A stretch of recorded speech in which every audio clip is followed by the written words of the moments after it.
Diesel ಗೆ E20 blending ಬರುತ್ತಾ? Truck owners ಗೆ ತಿಳ್ಕೋಬೇಕಾದ ವಿಷಯ. ಯಾಕೆ ಡೀಸೆಲ್ ಬ್ಲೆಂಡಿಂಗ್ ಬರ್ತಿದೆ? ಎಥನಾಲ್ ಮತ್ತೆ ಈಸೋಬೆಥನಾಲ್ ಅಂದ್ರೆ ಏನು? ಯಾಕೆ ಇಂಡಿಯಾ ಇದೆಲ್ಲ ಮಾಡ್ತಿದೆ? ಇವತ್ತು ಎಷ್ಟು ಬ್ಲೆಂಡ್ ಮಾಡ್ತಿದ್ದಾರೆ? ಇಂಜಿನ್ ಮೇಲೆ ಹೇಗೆ ಎಫೆಕ್ಟ್ ಆಗುತ್ತೆ? ನಮ್ಗೆ ಇದು ಚಾಯ್ಸ್ ಇರ್ಬೇಕಲ್ಲ. ತುಂಬಾ ಜನ ಹೇಳ್ತಿದ್ದಾರೆ E20 ಪೆಟ್ರೋಲ್ ಆದ್ರೆ ಅದು ಬರೀ ಕಾರ್ಸ್ ಮತ್ತೆ ಬೈಕ್ ಮಾತ್ರ, ನಮ್ ಟ್ರಕ್ ಡೀಸೆಲ್ ಮೇಲೆ ಓಡುತ್ತೆ, ಅದಕ್ಕೆ ಇದಕ್ಕೂ ನಮಗೂ ಸಂಬಂಧ ಇಲ್ಲ ಅಂತ. ಆದ್ರೆ ಇದು ತಪ್ಪು. ಯಾಕಂದ್ರೆ ಗವರ್ಮೆಂಟ್ ಡೀಸೆಲ್ ಮೇಲೆ ಕೂಡ ಬ್ಲೆಂಡಿಂಗ್ ಮೇಲೆ ಕೆಲಸ ಮಾಡ್ತಿದೆ. ಯಾಕೆ ಡೀಸೆಲ್ ಬ್ಲೆಂಡಿಂಗ್ ಬರುತ್ತೆ? ಮುಂಚೆ ಗವರ್ಮೆಂಟ್ ಎಥನಾಲ್ ನ ಡೀಸೆಲ್ ಜೊತೆ ಮಿಕ್ಸ್ ಮಾಡೋಕೆ ಟ್ರೈ ಮಾಡಿದ್ರು, ಆದ್ರೆ ಅದು ವರ್ಕ್ ಆಗಿಲ್ಲ. ಡೀಸೆಲ್ ಇಂಜಿನ್ ಗೆ ಬೇರೆ ಕಂಬಷನ್ ಸಿಸ್ಟಮ್ ಇದೆ, ಎಥನಾಲ್ ಮ್ಯಾಚ್ ಆಗಿರ್ಲಿಲ್ಲ. ಇಗ್ನಿಷನ್ ಪ್ರಾಬ್ಲಮ್, ಇಂಜಿನ್ ನಾಕಿಂಗ್ ಮತ್ತೆ ಪರ್ಫಾರ್ಮೆನ್ಸ್ ಇಶ್ಯೂ ಬಂದಿತ್ತು. ಇವತ್ತು ಗವರ್ಮೆಂಟ್ ಈಸೋಬೆಥನಾಲ್ ನ ಟೆಸ್ಟ್ ಮಾಡ್ತಿದೆ. ಇದು ಕೂಡ ನಮ್ಮ ಕ್ರಾಪ್ಸ್ ಇಂದ ಬರುತ್ತೆ, sugar cane, rice, corn, wheat. ಆದ್ರೆ ಎಥನಾಲ್ ಜೊತೆ ಕಂಪೇರ್ ಮಾಡಿದ್ರೆ ಈಸೋಬೆಥನಾಲ್ ಡೀಸೆಲ್ ಜೊತೆ ಸ್ಮೂತ್ ಆಗಿ ಬ್ಲೆಂಡ್ ಆಗುತ್ತೆ, ಇಂಜಿನ್ ಮೇಲೆ ಹೆಚ್ಚು ಡಿಸ್ಟರ್ಬ್ ಮಾಡಲ್ಲ. ಅದಕ್ಕೆ ಇವತ್ತು 10% ಈಸೋಬೆಥನಾಲ್ ಪ್ಲಸ್ ಡೀಸೆಲ್ ನ ಟ್ರಯಲ್ ನಡೀತಿದೆ. ಫ್ಯೂಚರ್ ಅಲ್ಲಿ ಟ್ರಕ್ಸ್ ಇದ್ರ ಮೇಲೆ ಕೂಡ ಓಡಬಹುದು.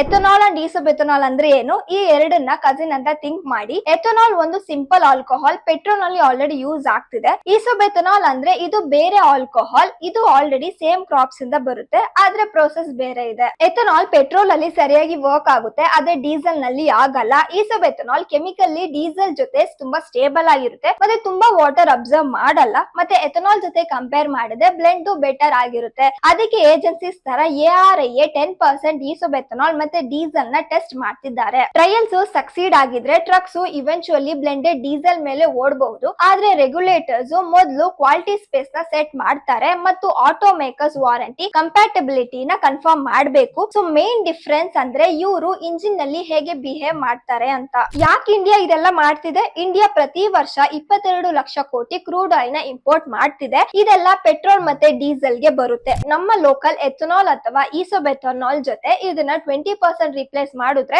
ಇಂಪೋರ್ಟ್ ಹೆಚ್ಚಾಗಿ ತಾಗುತ್ತೆ. ಮತ್ತೆ ಇದಕ್ಕರ್ಥ ಆಯಿಲ್ ಗೆ ಫಾರಿನ್ ಕಂಟ್ರೀಸ್ ಅಲ್ಲಿ ಕಡಿಮೆ ಡಿಪೆಂಡೆನ್ಸಿ. ಇವತ್ತು ಪವರ್ಫುಲ್ ಲೀಡರ್ಸ್ ಅಂತ ಟ್ರಂಪ್ ಕೂಡ ಆಯಿಲ್ ಡಿಪೆಂಡೆನ್ಸಿನ ಯೂಸ್ ಮಾಡಿದ್ರು ಇಂಡಿಯಾ ಮೇಲೆ. ರುಪಿ ವ್ಯಾಲ್ಯೂ ಸ್ಟ್ರಾಂಗ್ ಆಗುತ್ತೆ, ಇಂಪೋರ್ಟ್ ಮೇಲೆ ಡಾಲರ್ ಸೇವ್ ಆಗುತ್ತೆ, ಫಾರ್ಮರ್ಸ್ ಜಾಸ್ತಿ ಅರ್ನ್ ಮಾಡ್ತಾರೆ. ಶುಗರ್ ಕೇನ್, ಕಾರ್ನ್, ರೈಸ್ ಅಂತ ಕ್ರಾಪ್ಸ್ ಮೇಲೆ ಹೊಸ ಡಿಮ್ಯಾಂಡ್ ಬಂದಿದೆ. ಆಲ್ರೆಡಿ ಶುಗರ್ ಮೇಲೆ ಸರ್ವೈವ್ ಮಾಡ್ತಾ ಇದ್ರು. ಎಥನಾಲ್ ಸೇಲ್ಸ್ ಇಂದ ಬಿಹಾರ್, UP, ಮಹಾರಾಷ್ಟ್ರ ಫಾರ್ಮರ್ಸ್ ಗೆ ಬೆಟರ್ ಕ್ರಾಪ್ ಪ್ರೈಸ್ ಬಂದಿದೆ ಎಥನಾಲ್ ಡಿಮ್ಯಾಂಡ್ ಇಂದ. ಒಂದು ಕಂಟ್ರಿಗೆ ಚೀಪರ್ ಎನರ್ಜಿ ಇದ್ರೆ ಅಥವಾ ಡೊಮೆಸ್ಟಿಕ್ ಬಯೋಫ್ಯೂಲ್ ಯೂಸ್ ಮಾಡ್ತಾರೆ ಮತ್ತು ಎಕ್ಸ್ಪೋರ್ಟ್ ಓರಿಯೆಂಟೆಡ್ ಇಂಡಸ್ಟ್ರಿ ಬಿಲ್ಡ್ ಮಾಡ್ತಾರೆ. ಇದು ಇಂಟರ್ನ್ಯಾಷನಲ್ ಲೆವೆಲ್ ಮೇಲೆ ಹೆಚ್ಚು ಕಾಂಪಿಟೇಟಿವ್ ಆಗುತ್ತೆ. China export lead industrialisation path follow ಮಾಡಿತ್ತು. Cheap inputs, mass manufacturing, huge scale ಮತ್ತು strong infrastructure. India import bill ತಾಗಿಸಿ ಬಯೋಫ್ಯೂಲ್ ಜೊತೆ ಮತ್ತೆ exports, textile, engineering goods, processed food ನ ಪುಷ್ ಮಾಡಿದ್ರೆ ಅದು ರಿಸೋರ್ಸ್ ನ ಫ್ರೀ ಮಾಡುತ್ತೆ. ಫ್ಯಾಕ್ಟರಿ, ಸ್ಪೋರ್ಟ್ಸ್, ಲಾಜಿಸ್ಟಿಕ್ ಗೆ ಇನ್ವೆಸ್ಟ್ ಮಾಡೋಕೆ. ಇದೇ ತರ ಚೈನಾ ಮಾಡಿದ್ರು ಗ್ರೋತ್ ಗೆ. ಇವತ್ತು ಎಷ್ಟು ಬ್ಲೆಂಡ್ ಆಗಿದೆ? ಇದು ಸ್ವಲ್ಪ ಇಂಟ್ರೆಸ್ಟಿಂಗ್ ಆಗಿರೋ ವಿಷಯ.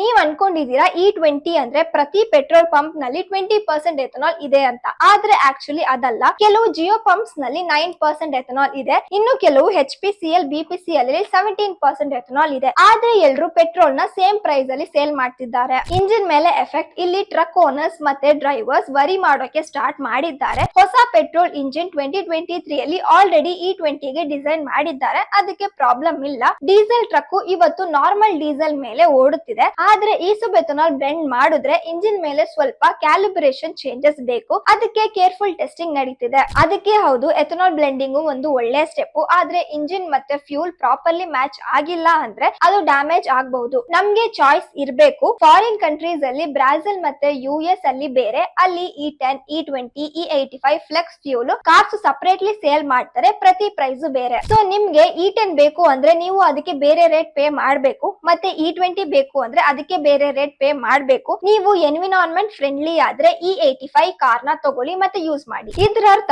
ಜನರಿಗೆ ಚಾಯ್ಸ್ ಇದೆ, ಆದ್ರೆ ಇಂಡಿಯಾದಲ್ಲಿ ನಮ್ಗಿದು ಇಲ್ಲ. ಬ್ಲೆಂಡ್ ಕಂಪನಿ ಸಪ್ಲೈ ಮಾಡ್ತಾ ಇದನ್ನ ನಿಮ್ಗೆ ಪೆಟ್ರೋಲ್ ಪಂಪ್ ನಲ್ಲಿ ಕೊಡ್ತಾರೆ, ಎಲ್ಲ ಒಂದೇ ಪ್ರೈಸ್ ಅಲ್ಲಿ. ಆದ್ರೆ ಯೋಚನೆ ಮಾಡಿ, ಸ್ಪೀಡ್ ಪೆಟ್ರೋಲ್ ಮತ್ತೆ ನಾರ್ಮಲ್ ಪೆಟ್ರೋಲ್ ಗೆ ಹೇಗೆ? ನೀವೇ ಅದು ಡಿಸೈಡ್ ಮಾಡ್ಬೇಕು. ನಿಮ್ಗೆ E10 ಬೇಕಾ ಅಥವಾ E20 ಬೇಕಾ ಅಥವಾ ನಾರ್ಮಲ್ ಪೆಟ್ರೋಲ್ ಅಥವಾ ಡೀಸೆಲ್ ಬೇಕಾ? ಆದ್ರೆ ಯಾವ್ದು ಬೆಟರ್ ಆಗುತ್ತೆ ಅಂತ.